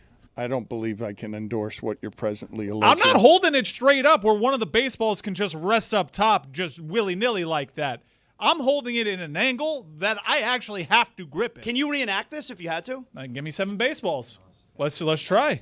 Well, I want to, at some point this summer, I want you to catch punt and try and catch a baseball hand with your hands. 2 tries. For the punt or for the catch a fly punt ball? like nobody's business. Okay, again with nobody's business. I still don't understand that expression. I'm going to make it my business. I'd like Meadowlark's. I'd like to see that. I'd like Meadowlark's business to become testing whether people can catch things with a bare hand or not, because I don't believe that you guys are properly respecting how hard it is to do basic athletic things in professional sports. You guys I don't think you're respecting me. I'm a 6'3", 210-pound dude with huge digits. You do not look in this photo like I don't have huge digits? Like you are doing what Johnny Bench is doing. You're right. I'm doing something better. He's got a ball resting atop of 6 baseballs. I'm out there holding it up on live television for the world to see. Yeah. Billy, since you got in there with that, can you tell me why it is the other day that you and I have been locked in? We both said cobbler at the exact same time. Cobbler, yeah. That was off air, I think. Yeah, it was. But we're dialed.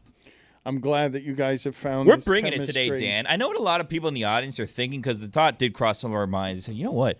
Meadowlark's hired so many people. So many people.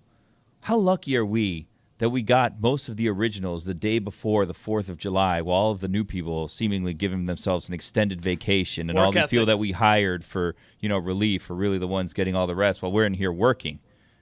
That's what the fans are saying. Say, you know what, fans? We're here for you. And I'm here to support Mike today, and we're locked in. Mike has ping pong balls here that he can hold. I just caught 3 simultaneously, one hand only. Let's folks. just throw things at Mike and see if he can catch 3 wiffle balls. All right, so in the interim, while you guys are doing this, you guys can do it for the last 5 minutes, but in the interim, Chris Cody, can you please put together quickly a list for me, a top 5 list of injuries that happened during otherwise happy things, the way that Red Panda just got hurt. She's out. Spoiler alert, she might be. Yeah, well, she's got a broken wrist. It's reported that she fell down. Yeah. Billy, are you done now tossing him things? I was hoping we would do that for 5 minutes. No, I don't want you. You had questions. It felt like it was a distraction. I could go without hearing from you again until after the holidays. I could be totally fine with that. Scissors. That seems see that he can catch. This guy can catch. Can you give me top 5 injuries that have happened during happy things, Chris Cody? Number 5, Dan, is Bill Gramatica celebrating a made kick, game-winning kick, and injuring his leg. That's a good one. You think that you have 4 better than that? That is the moment that I associate with the Grammaticas. A first quarter injuring for your team, the fact they no longer have a kicker because you clearly tore your knee as a Grammatica, being too happy. That's in the first quarter. Again, the Cardinals lost their kicker for the rest of the game. And that was their thing. Like, they got both of them, super both excited. brothers, they got so excited over any made kick. Number 4. Number 4, Red Panda. What happened to her? Celebrating, nice halftime show, and she fell and she broke her wrist. I don't know if she broke her wrist. She hurt her wrist. I think she broke her wrist. It was a re-aggravating of a previous wrist injury. She went out on a wheelchair after hurting her wrist, which was a little odd. Ow, that's from high up. That was a brutal fall. So that's number 4. Number 3, Kendry Morales. Kendry. Here, Snapping his leg. I need my phone. That's where the list is. Oh. Thank Is that you. stepping on home just plate? threw your phone and He Mike was celebrating game-winning home run, jumped at home plate. His team around him, like, snapped his leg, out for a year. I don't think he was ever the same after that. Really sad. Yeah. Anybody else? Number 2.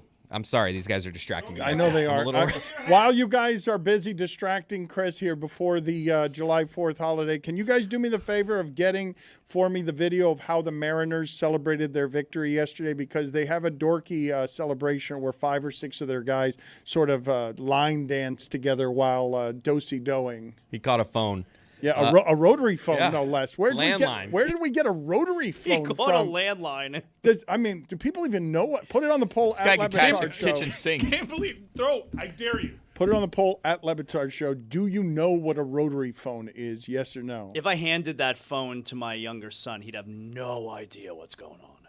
Number 2, Tony Finau snapping his ankle at the Masters par 3. He hits a hole-in-one, the family day par 3 thing, and he starts running down the whole thing, like celebrating, crowd going wild, and he hits like a slope, and he dislocates his ankle. Was he running down the fairway? What was It was he like the fairway, but it ended up being a little hill. So he, like, on the downslope, he turned his ankle, and he like popped up, and everyone's like, "What's happening?" And he literally pops his ankle back into place, and then like just limps the rest of the way. It was really sad because it was such a happy time. Family day at the Masters, par 3, my favorite event at the Masters. Number 1, accompanied by some sound here.